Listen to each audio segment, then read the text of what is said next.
श्री गुरुभ्यो नमः।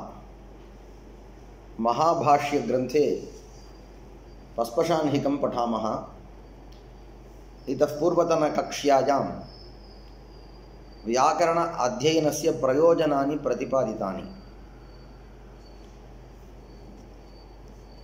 रक्षोहागमलघ्वसन्देहाः प्रयोजनम् इति उक्त्वा व्याकरण अध्ययनस्य पंच प्रयोजनानि इति उक्तम्। तत्र प्रथमम् इदं ज्ञेयं व्याकरण अध्ययनं नित्यं कर्म। नित्यकर्मणः प्रयोजनं किमपि नास्ति, प्रत्यवायपरिहारः एव प्रयोजनं फलम्। अत एव प्रथमं व्याकरणाध्ययनस्य प्रयोजनं न उक्तम्। शब्दानुशासनम् इत्युक्ते व्याकरणस्य उद्देश्यं किं? शब्दानाम् अनुशासनमेव। तर्हि साधुशब्दानां ज्ञानमेव प्रयोजनं। तादृशज्ञानप्राप्त्या किं फलम् इति न प्रष्टव्यं। किं कारणम् इत्युक्ते नित्यकर्म। अतः नित्यकर्म इति कुत्र वयं जानीमः इति पृष्टे ब्राह्मणेन निष्कारणः षडङ्गः वेदः अध्येयो ज्ञेयश्च इति विद्यते किल। आगमः खल्वपि इति पठितं। तत् आगमवाक्यं वेदवाक्यं। तेन अवश्यं कर्तव्यत्वेन विहितं व्याकरणाध्ययनं। फलं नास्ति इति प्रथमः पक्षः। तदनन्तरं तावत् शब्दानुशासनमेव प्रयोजनम् इति एकः पक्षः। शब्दानां साधुशब्दानां ज्ञानं भवति। प्रथमं तावत् किं ज्ञानं भवति इति न प्रष्टव्यं, नित्यकर्म इति प्रथमपक्षः। तथापि यदि केचन फलाकाङ्क्षिणः भवेयुः, फलं ज्ञात्वा एव कर्म कुर्युः, तेषां प्ररोचना भवेत् इति कारणात् शब्दानुशासनं। यदि साधुशब्दज्ञानम् अपेक्ष्यते तर्हि व्याकरणम् अध्येयम् इतिवत् शब्दानुशासनम् इति उक्तम्। तदनन्तरं तावत् प्रयोजनम् इति रक्षोहागमलघ्वसन्देहाः तथा उच्यन्ते। प्रयोजनं नाम किं? ननु साधुशब्दज्ञानं व्याकरणाध्ययनस्य प्रयोजनम् इति ज्ञातं भवतु। साधुशब्दज्ञानेन किं फलं, तस्य प्रयोजनस्य किं प्रयोजनम् इति प्रश्नः। तदानीमेव रक्षोहागमलघ्वसन्देहाः इति पञ्चप्रयोजनानि उक्तानि। तानि एव सन्ति वा? इतोपि अन्यानि प्रयोजनानि, अन्यानि फलानि न सन्ति वा इति पृष्टे इमानि च भूयः शब्दानुशासनप्रयोजनानि। भूयः इत्युक्ते पुनः इत्यर्थः। अत्र पुनः शब्दानुशासनस्य इमानि प्रयोजनानि। किमर्थं मिलित्वा एव वक्तुं शक्नोति किल। पञ्चप्रयोजनानि, अत्र त्रयोदशप्रयोजनानि मिलित्वा 18 प्रयोजनानि युगपत् वक्तुं शक्नोति किल। किमर्थम् एवं वदति भाष्यकारः इति पृष्टे तानि तावत् प्रयोजनानि मुख्यानि, एतानि तावत् प्रयोजनानि आनुषङ्गिकानि इति भेदः। तत्र इमानि च भूयः शब्दानुशासनस्य प्रयोजनानि इति वदति। 13 वाक्यानि सन्ति। व्याकरण अध्ययनेन साधुशब्दज्ञानं भवेत्।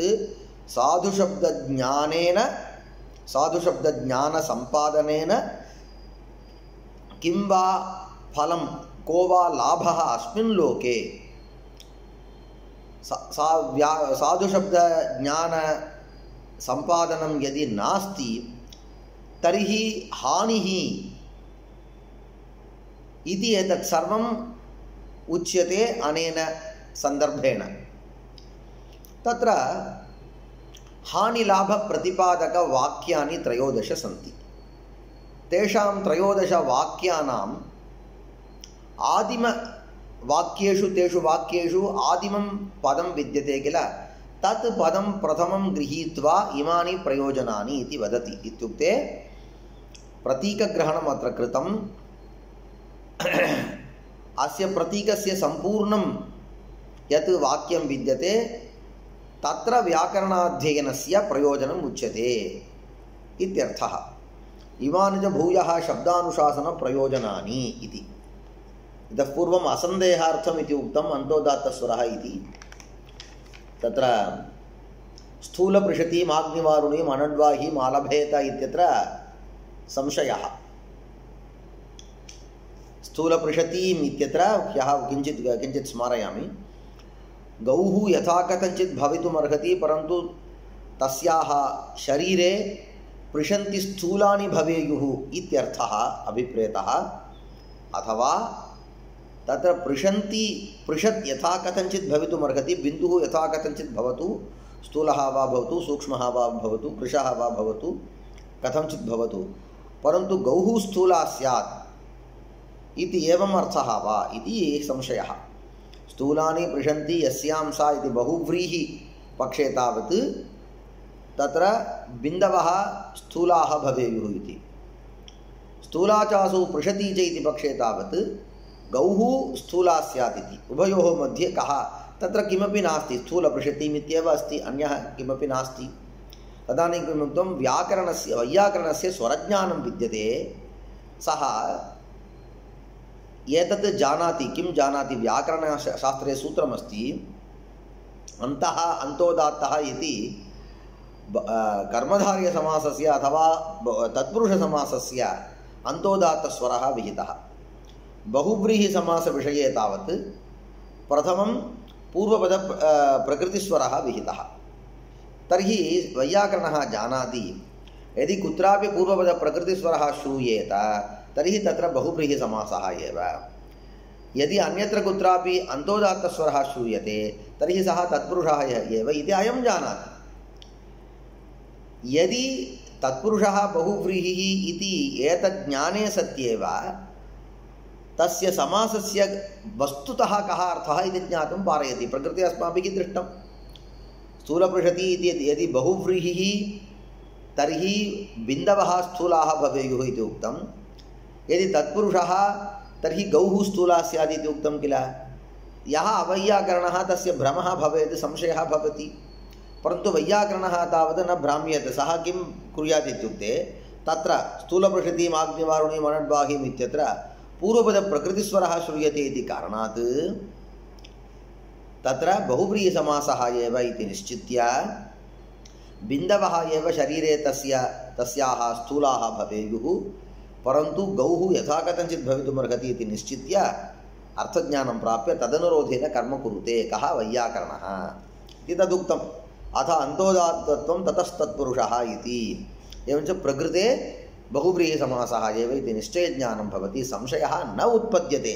असन्देहार्थम् इत्युक्ते संशय अनुत्पत्त्यर्थम् इत्यर्थः। अवैयाकरणस्य तावत् संशयः भवेदेव इति उक्तम्। इदानीम् इमानि च भूय शब्दानुशासनस्य प्रयोजनानि इति। ते सुराः इति वस्तुतः ते सुराः हेलयो हेलय इति कुर्वन्तः परा बभूवुः इति एकं वाक्यं। तस्मात् वाक्यात् ते सुराः इति प्रथम अंशं गृहीत्वा उक्तवान् ते सुराः इति। प्रतीकग्रहणम् इति अस्य नाम। ते सुराः दुष्टः शब्दः यदधीतं यस्तु प्रयुङ्क्ते अविद्वांसः विभक्तिं कुर्वन्ति यो वा इमां चत्वारि उतत्वः सक्तुमिव सारस्वतीं दशम्यां पुत्रस्य सुदेवो असि वरुण इति 13 प्रतीकग्रहणानि। ते सुराः इत्युक्ते किं तत्? ते सुराः हेलयो हेलय इति कुर्वन्तः परा बभूवुः तावदेव। एवञ्च तस्य वाक्यस्य वाक्यार्थस्य पर्यालोचनया व्याकरणाध्ययनस्य फलं ज्ञातुं पारयामः इति तात्पर्यम्। कः अर्थः? ते असुराः सन्ति किल, ते किं कृतवन्तः? हेलयो हेलय इति कुर्वन्तः, युद्धसमये हेलयः हेलयः इति उक्तवन्तः ते असुराः। तेन कारणेन पराबभूवुः, ते पराजयं प्राप्तवन्तः। कः विशेषः अस्ति? युद्धं यज्ञसदृशं, यागसदृशं। यागे अपशब्दः न प्रयोक्तव्यः। युद्धमपि यदि यागः तर्हि तत्रापि अपशब्दः न प्रयोक्तव्यः, परन्तु असुराः तत्र अपशब्दप्रयोगं कृतवन्तः। कीदृश अपशब्दप्रयोगं हेलयः हेलयः इति अपशब्दप्रयोगः यदि क्रियते तर्हि किं भवति युद्धे पराजयः भवेत् तदेव स एव पराजयः तेषाम् अभूत् इति वदति ते सुराः हेलयो हेलय इति हेलयो हेलयः इति किम् एतत् इत्युक्ते हे अरयः इति अरीणां सम्बोधनं कुर्वन्ति तर्हि हे अरयः इति वक्तव्यं तत्र बहवः दोषाः हे अरयः इत्यत्र हे इति तत्र प्लुतः भवेत् यदि प्लुतः तर्हि प्लुतप्रगृह्याः अचिनित्यम् इति प्रकृतिभावः स्यात् तर्हि हे अरयः इत्येव वक्तव्यं परन्तु एते तावत् पूर्वरूपं कृतवन्तः एङः पदान्तादति इति पूर्वरूपं कृतवन्तः हैहे प्रयोगे हैहयोः इति प्लुतः कर्तव्यः हे इत्यत्र यदि प्लुतः तर्हि किं प्लुतप्रगृह्याः अचिनित्यम् इति प्रकृतिभावः यदि प्रकृतिभावः तर्हि पूर्वपद तत्र पूर्वरूपं न भवति परन्तु एते पूर्वरूपं कृतवन्तः तर्हि व्याकरणरीत्या तावत् एतत् अशुद्धप्रयोगोऽयम् अतः व्याकरणलक्षण अनुसारी यः नास्ति सः अपशब्दः एवञ्च अयं प्रयोगः हे अरयः इति व्याकरणरीत्या अपशब्दः इति कारणात् युद्धरूपयागे अपशब्दं प्रयुक्तवन्तः इति कारणात् पराजयं प्राप्तवन्तः अन्यदपि किं हे अरयः इति रेफः प्रयोक्तव्यः हे अलयः इति लकारः प्रयुक्तः अथवा अन्यः दोषः कः इत्युक्ते तत्र यदि द्वित्वमिष्टं तर्हि हे अरयः इति पदस्य द्वित्वं कर्तव्यम् एते वाक्यस्य द्वित्वं कृतवन्तः हे अरयः इति एवञ्च अयं सर्वोऽपि व्याकरणरीत्या दोषः इति कृत्वा अयम् अपशब्दं प्रयुक्तवन्तः इति कारणात् तेषां पराभवः अभूत् एवञ्च व्याकरणं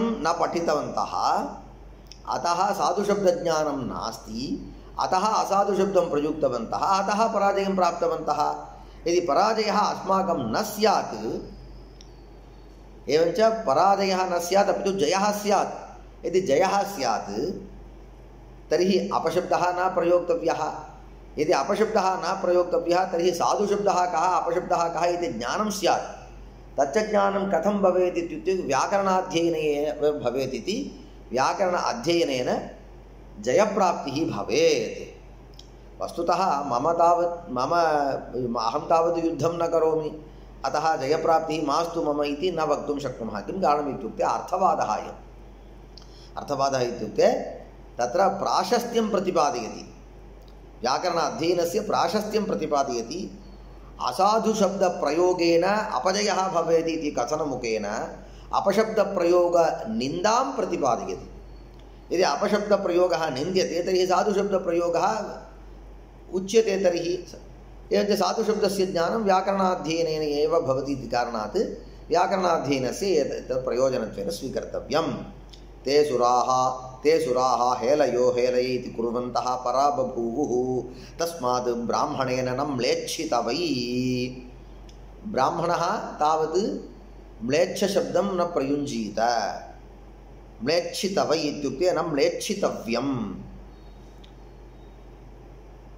तत्र कृत्यार्थे तवै इति प्रत्ययः म्लेच्छितवै इत्यस्य कः अर्थः न अपभाषितवै न म्लेच्छितवै न अपभाषितवै इत्युक्ते न अपभाषणं कर्तव्यं न अपभाषितव्यम् एवञ्च म्लेच्छशब्दस्य प्रयोगः न कर्तव्यः अपशब्दस्य प्रयोगः न कर्तव्यः अपशब्दप्रयोगः यदि न कर्तव्यः तर्हि व्याकरणज्ञानम् आवश्यकम् नापभाषितवै म्लेच्छः हवा एषः यदपशब्दः अपशब्दः एव म्लेच्छः इत्युच्यते तत्र कर्मणि घञ्प्रत्ययः तेन म्लेच्छः इत्ययं शब्दः शब्दपरः म्लेच्छ्यते इति म्लेच्छः इति शब्दः उच्यते म्लेच्छाः मा भूम इत्यध्येयं व्याकरणं एवञ्च वयमपि म्लेच्छाः यदि मा भूमः तर्हि किं कर्तव्यं व्याकरणाध्ययनं कर्तव्यम् इति प्रथमं प्रयोजनं।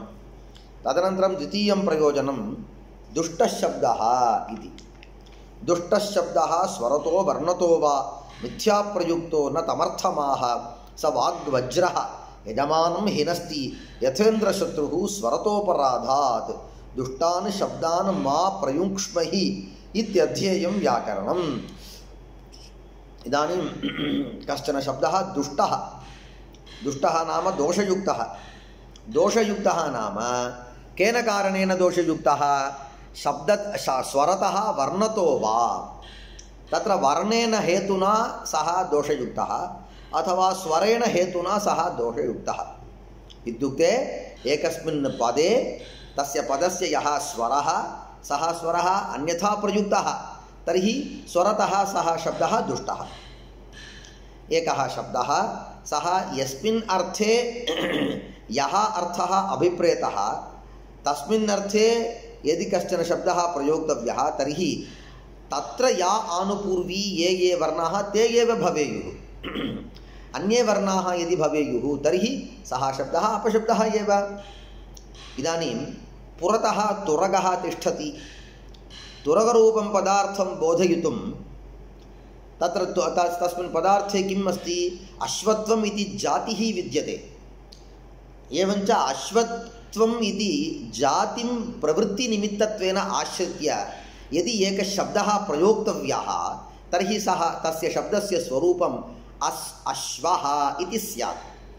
परन्तु अयम् अश्वः तालव्ये प्रयोक्तव्ये दन्त्यं प्रयुङ्क्ते अयं, तर्हि किम् अयं शब्दः असाधुः।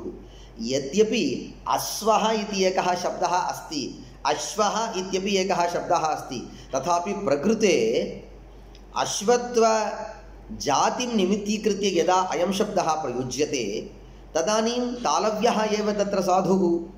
यदि दन्त्यः प्रयुज्यते तर्हि सः असाधुः। तर्हि सः कीदृशः इत्युक्ते वर्णतः असाधुः। वर्णतः असाधुः शब्दः किं करोति इत्युक्ते मिथ्या प्रयुक्तः। यद्यपि सः प्रयुक्तः तथापि सः मिथ्या एव अर्थबोधं जनयति। इत्युक्ते प्रकृते तुरगः विद्यते, तत्र अश्वत्वजातिः विद्यते, एवञ्च अश्वत्वजातिविशिष्ट व्यक्तिं बोधयितुम् इच्छा अस्ति, परन्तु अयम् अश्वः इति यदि वदेत् तर्हि श्रोतुः एतद्विषयकज्ञानं न भवेत्, अश्वत्वजातिविशिष्टव्यक्तिज्ञानं न भवेत्, अपि तु मिथ्या अन्यस्य अर्थस्य प्रतीतिः भवेत्। एवञ्च अयं प्रयोगः व्यर्थः, अयं शब्दः व्यर्थः, मिथ्या प्रयुक्तः न तमर्थम् आह। सः वाग्वज्रः न प्रकृतम् अर्थं न प्रयच्छति, मिथ्या प्रयुक्तः इति तावदेव न, कदाचित् सः शब्दः वज्रं भवति, वज्रीभूय यः प्रयोक्ता तमेव प्रयोक्तारं हन्यात् सः शब्दः। एवमस्ति अस्माकम् इतिहासः इति वदति।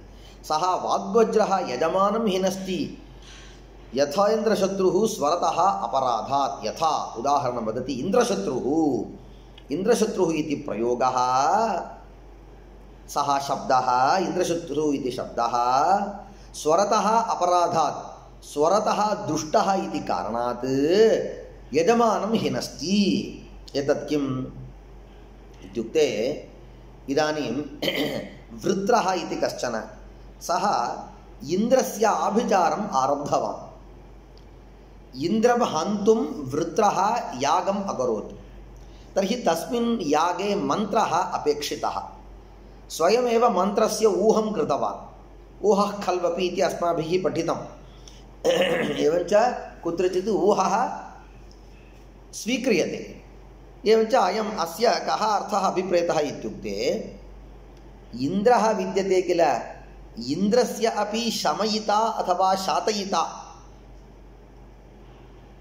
इन्द्रं शमयितुं यः समर्थः तादृशः कश्चन अत्र उत्पन्नो भवतु, सः वर्धतां, सः वर्धतु इति अस्य वृत्रस्य इच्छा। सः इन्द्रशत्रुः वर्धस्व, इन्द्रशत्रुः वर्धस्व, यथा वा इन्द्रस्य तत्र शमयिता भवेः तथा वर्धस्व। इति उक्त्वा उक्त्वा अनन्तरम् उक्त्वा होमं करोति। इन्द्रशत्रुः वर्धस्व। इन्द्रशत्रुः इति यागकरण अनन्तरं यः पुत्रः कश्चन उत्पद्येत सः कथं स्यात्? इन्द्रस्य शत्रुः स्यात्। तादृश इन्द्रशत्रुः सन् वर्धस्व इति मन्त्रस्य ऊहः। तदानीं शत्रुशब्दः विद्यते किल। शत्रुशब्दः रूढः शत्रुशब्दः यौगिकः शत्रुशब्दः इति द्विधा अस्ति। तत्र शदल इति धातोः उपरि यदा सः त्रन् इति प्रत्ययः तदानीं शत्रु इति भवति। यदि सः कृदन्तः यदि सः यौगिकः तर्हि शत्रु स्वरूपं तावत् समानमेव। एकः शत्रुशब्दः रूढः। शत्रुशब्दः तावत् सामान्यतया वैरिपरः तावदेव।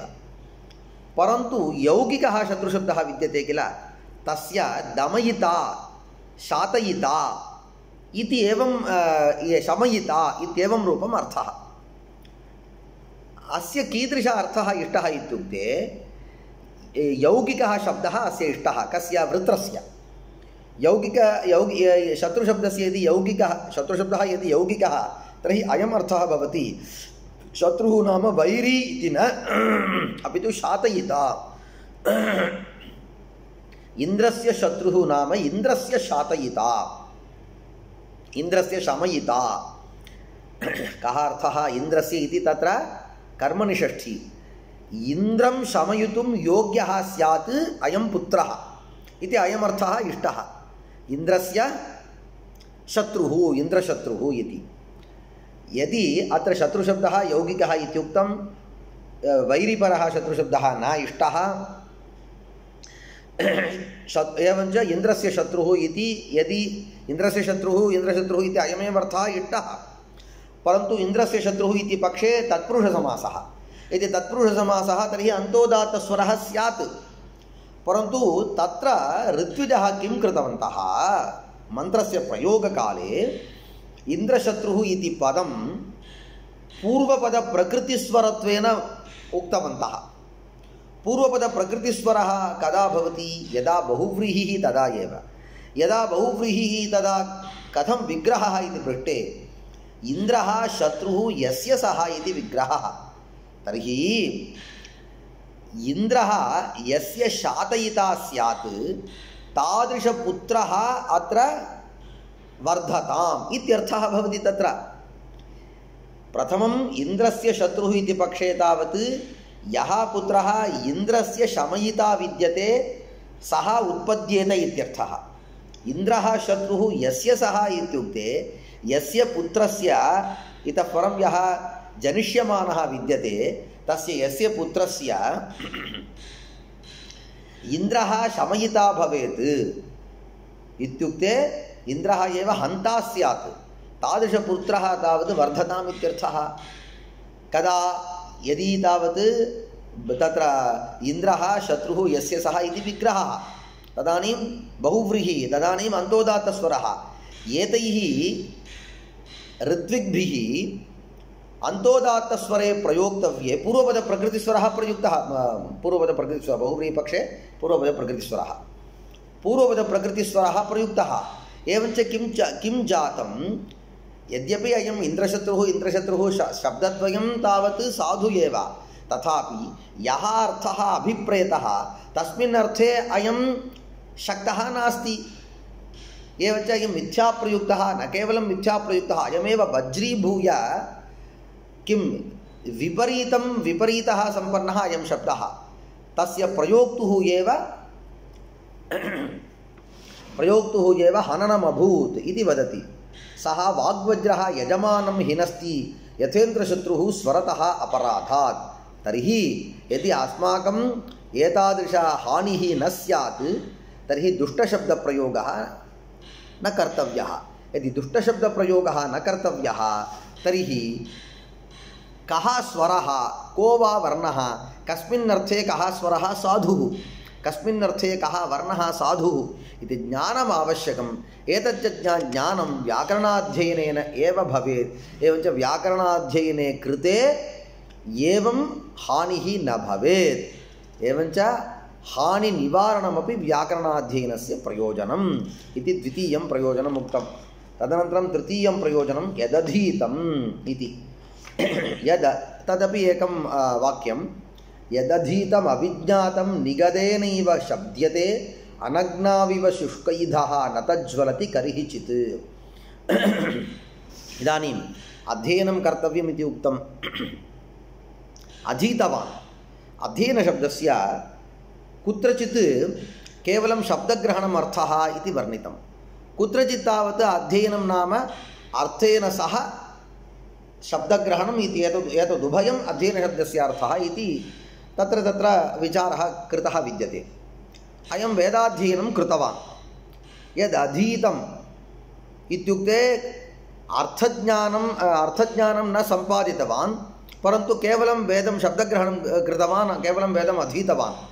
तर्हि तद् अविज्ञातम्, अर्थग्रहणं विना यदि वेदः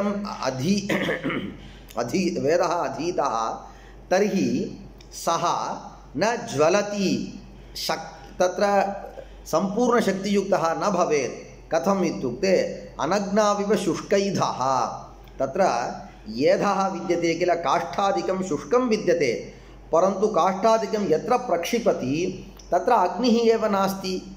अनग्नौ यदि काष्ठं प्रक्षिप्यते तर्हि तत् काष्ठं न ज्वलति। तद्वत् अविज्ञातम् अर्थज्ञानं विना यदि वेदः अधीतः निगदेनैव शब्द्यते, निगदः नाम केवलम् अध्यापकसकाशात् एवं मया गृहीतमिति कृत्वा तथैव उच्यते, तथैव पाठः क्रियते। निगदेनैव शब्द्यते, शब्दः क्रियते, तादृशं किं भवति, अनग्नाविव शुष्कैधः न तज्ज्वलति करिहिचित्। अविज्ञातमित्यस्य अन्यः अपि अर्थः विद्यते।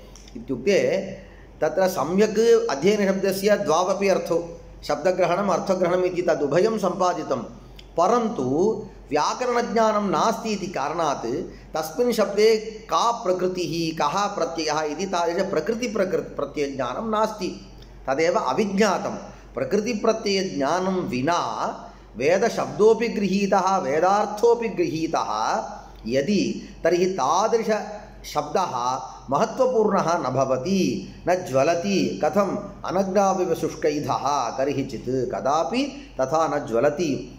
तर्हि तत्सर्वम् अनर्थकं, तस्मात् अनर्थकं माधिगीष्महि इति अध्येयं व्याकरणम्। एवञ्च यदि अस्माकम् अध्ययनं सार्थकं स्यात् तर्हि व्याकरणम् अध्येयम्। अत्र अविज्ञातमिति शब्दः एव व्याकरण अध्ययनस्य प्रयोजनं क्रमशः प्रतिपादयति। सवनन्तरप्रयोजनं ततः पश्यामः। श्रीगुरुभ्यो नमः।